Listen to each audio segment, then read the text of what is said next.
দারুণ।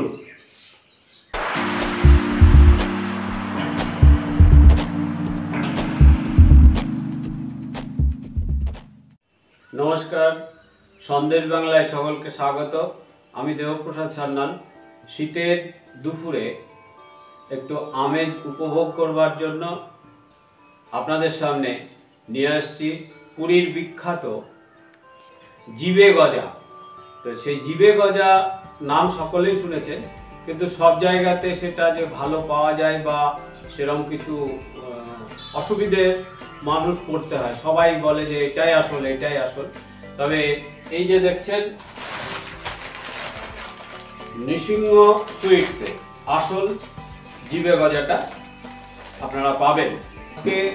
আপনাদের সঙ্গে শেয়ার করছি এই কারণে, এই জিবে গজা এটা আপনারা যারা পুরীতে গেছেন তারা অবশ্যই গ্রহণ করেছেন, কিনেছেন, বাড়ির জন্য নিয়ে এসেছেন, বন্ধু বান্ধবদেরকে বিলিয়েছেন। তো আমরাও সেটা নিয়ে এসেছি, সেটা আজকে আমরা এখান থেকে কেটে টেস্ট করছি, হ্যাঁ, এবং বাড়ির সকলেও খাবে। তো আপনাদের সামনে সেটা ওপেন করছি।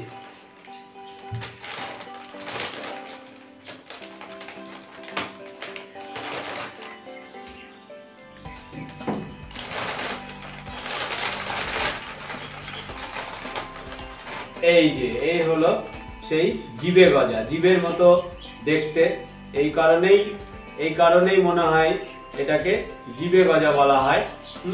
যাই হোক, তো সেই জিবে গজা আমি আপনাদের সামনে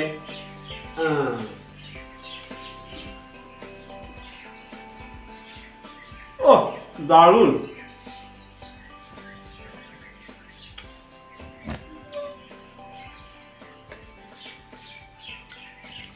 যারা মিষ্টি খান না তাদের ক্ষেত্রেও এটা খাওয়া যেতে পারে, কারণ মিষ্টিটা খুব বেশি এতে নয়, স্বাদে অতুলনীয়।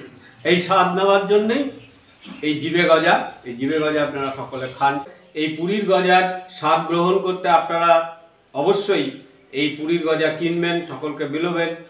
আমাদের পরবর্তী ভিডিও যেটা আসবে সেটা এই পুরীর সমুদ্র এবং বাজার নিয়ে।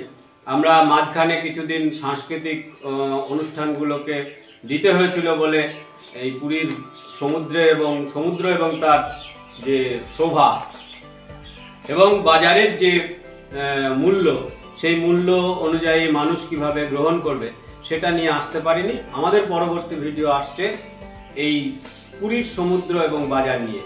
এই মাঝখানে যেটা বলি সেটা হচ্ছে যে পুরী গেছেন, জগন্নাথ দেবের মন্দির দেখেছেন, সমুদ্রের যে শোভা, সেই শোভাটা অবশ্যই দেখবার জন্যে আপনারা আমাদের এই সন্দেশ বাংলার ভিডিওটিকে দেখবেন এবং ইউটিউব চ্যানেলটাতে লক্ষ্য রাখবেন।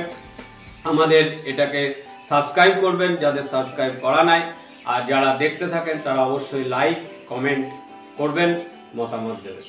নমস্কার।